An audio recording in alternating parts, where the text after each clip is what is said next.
इस प्रोजेक्ट को foreign governments की फंडिंग है और उसका फोकस इंडिया के ऊपर भी है। इससे भारत की छवि को धूमिल करने की कोशिश की गई। नमस्कार दोस्तों, क्या आप कभी सोच सकते हैं कि हमारी अपनी टेरिटरी में किसी दूसरे देश के सैनिक घुसकर हमारी हेरिटेज साइट का काम रोक सकते हैं? नहीं ना। लेकिन अनफॉर्चुनेटली ऐसा ही कुछ हुआ है असम के श्रीभूमि में, जहां बांग्लादेश के बॉर्डर गार्ड्स ने हमारे मनसा मंदिर के रेनोवेशन का काम जबरदस्ती रुकवा दिया। इसके अलावा आप जानते ही होंगे कि कुछ दिन पहले ही बांग्लादेश ने भारतीय सीमा के पास टर्किश मेड TB2 ड्रोन्स तैनात किए हैं और अब भारत में बन रहे मंदिर के काम को रोक दिया गया। तो क्या ये एक छोटी सी मिसअंडरस्टैंडिंग है? और अगर ये मिसअंडरस्टैंडिंग है तो सोचिए, अगर ये मंदिर बांग्लादेश में होता तो क्या होता? क्या उस मंदिर को तोड़ दिया जाता? इस घटना से ये बात साफ हो जाती है कि बांग्लादेश में हिंदुओं की दशा क्या है। लेकिन सोचने की बात ये है कि क्या ऐसी घटनाओं के पीछे क्या कोई बड़ी स्ट्रेटजी है? क्योंकि लगभग हर 6 महीने में हमारे पड़ोसी देश भारत विरोधी काम करते दिखते हैं, चाहे वो मालदीव्स हो, श्रीलंका या फिर नेपाल। तो इस वीडियो में हम भारत और बांग्लादेश के बीच घटी इस घटना का एनालिसिस करेंगे और जियोपॉलिटिक्स के चेंजिंग डायनामिक्स को समझने की कोशिश करेंगे। तो दोस्तों, बात कुछ ऐसी है कि असम की श्रीभूमि में एक पुराना मनसा मंदिर है, जिसके रेनोवेशन के लिए असम गवर्नमेंट ने 3 लाख सैंक्शन किए थे। रेनोवेशन का काम चालू ही हुआ था कि अचानक बांग्लादेश के बॉर्डर गार्ड्स एक स्पीड बोट के जरिए कुशियारा रिवर क्रॉस करके आए और कंस्ट्रक्शन वर्कर्स को काम रोकने पर मजबूर कर दिया। ये बिल्कुल शॉकिंग था, क्योंकि ये क्लियरली हमारे इंडियन टेरिटरी में हो रहा था।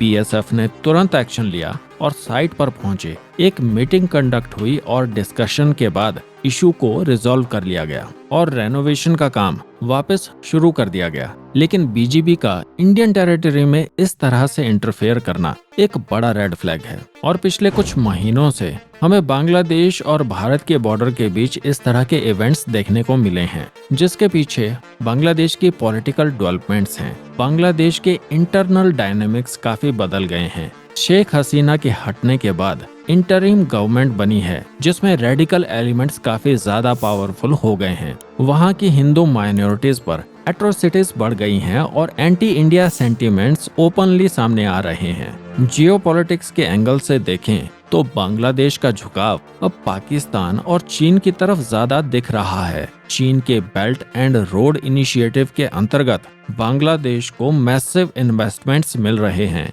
लेकिन उसके साथ साथ चीन का स्ट्रेटेजिक और मिलिट्री इन्फ्लुएंस भी वहां बढ़ रहा है। इवन पाकिस्तान के साथ बांग्लादेश के डिप्लोमेटिक टाइज स्ट्रेंथन हो रहे हैं, जो भारत के लिए एक खतरे की घंटी है। लेकिन दोस्तों, सिर्फ चीन और पाकिस्तान ही नहीं, एक तीसरी पार्टी भी भारत को डिस्टेबलाइज करने की कोशिश में लगी हुई है, और वो है US डीप स्टेट, जिसमें जॉर्ज सोरोस और उसके डीप असेट्स शामिल हैं, जैसे कि मोहम्मद यूनिस, जो बांग्लादेश की इंटरिम गवर्नमेंट का मुखिया है, वो भी अमेरिका के डीप स्टेट की इस स्ट्रेटजी का हिस्सा है। इसके अलावा जॉर्ज सोरोस और अमेरिकन फंडेड ऑर्गेनाइजेशंस जैसे कि OCCRP यानी कि organised crime and corruption reporting project Bharat को डिस्टेबलाइज करने की कोशिश कर रहे हैं। ये मुद्दा हमारे सदन में भी उठा है, जहां सुधांशु त्रिवेदी और संबित पात्रा ने इसे डिटेल में समझाया है। आप पहले उनकी ये वीडियो जरूर देखें।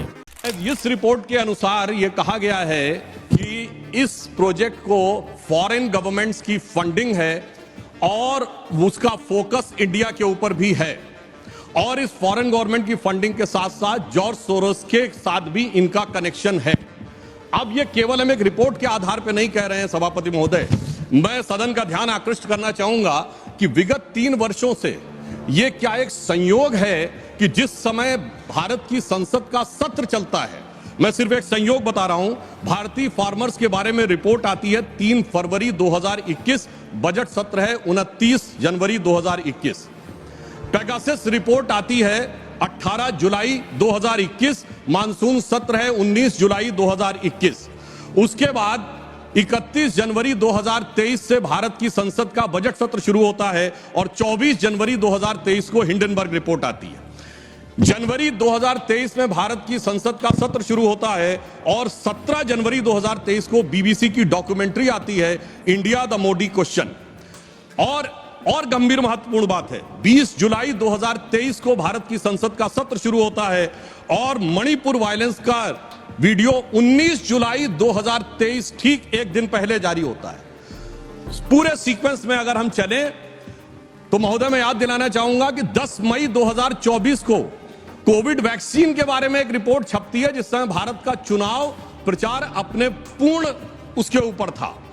फिर अभी वर्तमान सत्र हम बताना चाहते हैं कि मानसून सत्र 22 जुलाई से 9 अगस्त के बीच में शुरू होता है और 10 अगस्त को हिंडनबर्ग की रिपोर्ट आती है। वर्तमान सत्र 25 नवंबर से प्रारंभ होता है और 20 नवंबर को अमेरिकन कोर्ट के एक अटॉर्नी की रिपोर्ट आती है एक बिजनेस हाउस के संदर्भ में। आप याद करिए जुलाई 1 2021, ये जुलाई 1 2021 का समय बड़ा खराब समय था। पूरे विश्व में कोविड की महामारी चल रही थी और उस समय थैंक्स टू प्रधानमंत्री नरेंद्र मोदी भारत ने अपना 2 वैक्सीन भी डेवलप किया था। वैक्सीन मैत्री चल रही थी, उनमें से एक वैक्सीन कोवैक्सीन था। कई कंट्रीज ने ऑर्डर प्लेस किए थे कि हमें कोवैक्सीन का स्टॉक चाहिए और ठीक उसी समय जुलाई 1 2021 में ये OCCRP इस मीडिया हाउस ने एक आर्टिकल पब्लिश किया कि ब्राजील ने $324 मिलियन वर्थ कोवैक्सीन जो उन्होंने ऑर्डर किया था कैंसिल कर दिया। इससे भारत के छवि को धूमिल करने की कोशिश की गई, क्योंकि आप जानते हैं वैक्सीन का मार्केट एक बहुत बड़ा प्रॉफिटेबल मार्केट कई लोग विश्व में कई लोग बनाते हैं। भारत अकेली ऐसी देश थी जो वैक्सीन मैत्री कर रही थी, जो वैक्सीन बिना पैसे के भी दे रही थी और पूरे विश्व में भारत ने एक स्थान बना लिया। आज भी वो स्थान बरकरार है। हमारे वैक्सीन के ऊपर आघात करने के लिए एक आर्टिकल लिखा गया कोवैक्सीन और ब्राजील को लेकर कि ब्राजील ने विड्रॉ किया है ये ऑर्डर, और तुरंत 1 जुलाई 2021 को ये आर्टिकल छपा OCCRP को और 2 जुलाई 2021 को कांग्रेस पार्टी ने प्रेस कॉन्फ्रेंस करके बकायदा भारत की सरकार और कोवैक्सीन को घेरे में ले लिया तुरंत। और इसमें पते की बात यह है कि यह विषय कोई नया नहीं था कि OCCRP ने पहली बार 1 जुलाई को छाप दिया।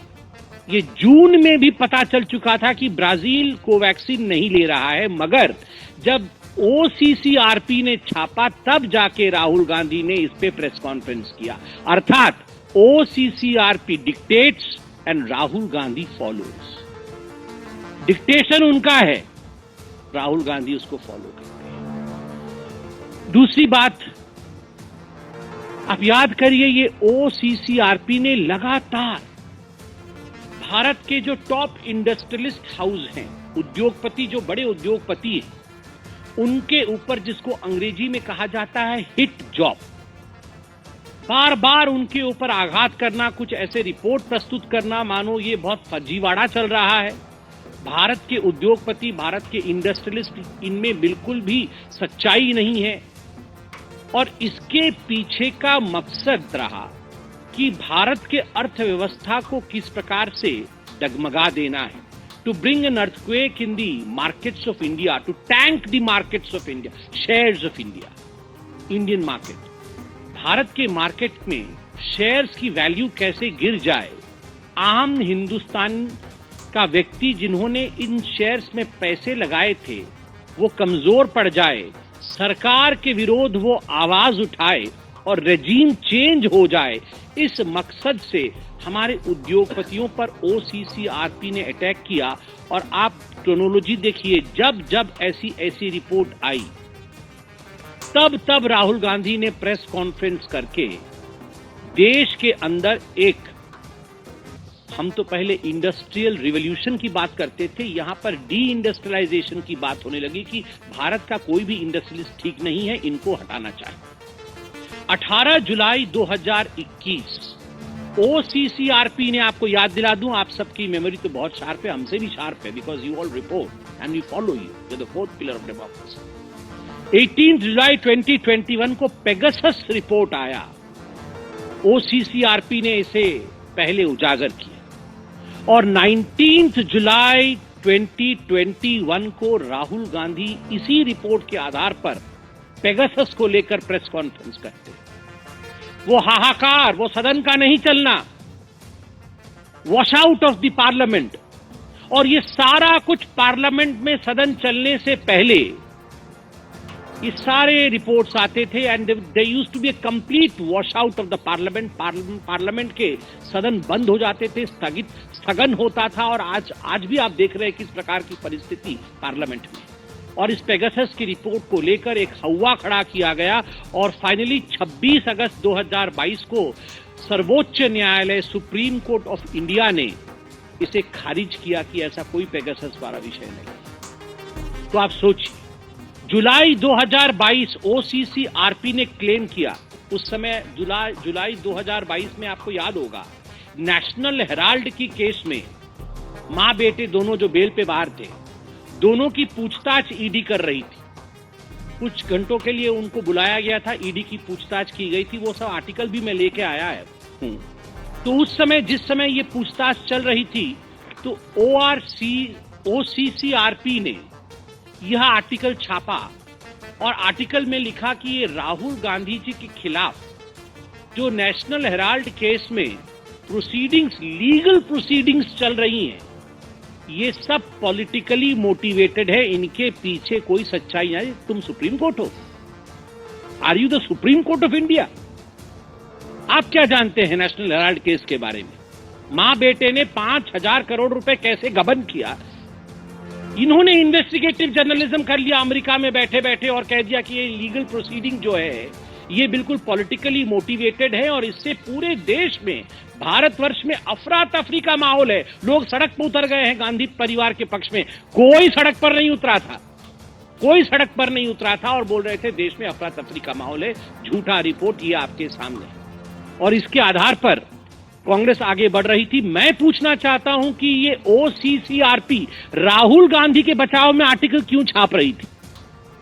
क्योंकि अगर ओसीसीआरपी को हानि होती है तो राहुल क्राइज, अगर राहुल रोते हैं तो ओसीसीआरपी को दर्द होता है। ये दो बदन है, आत्मा एक है।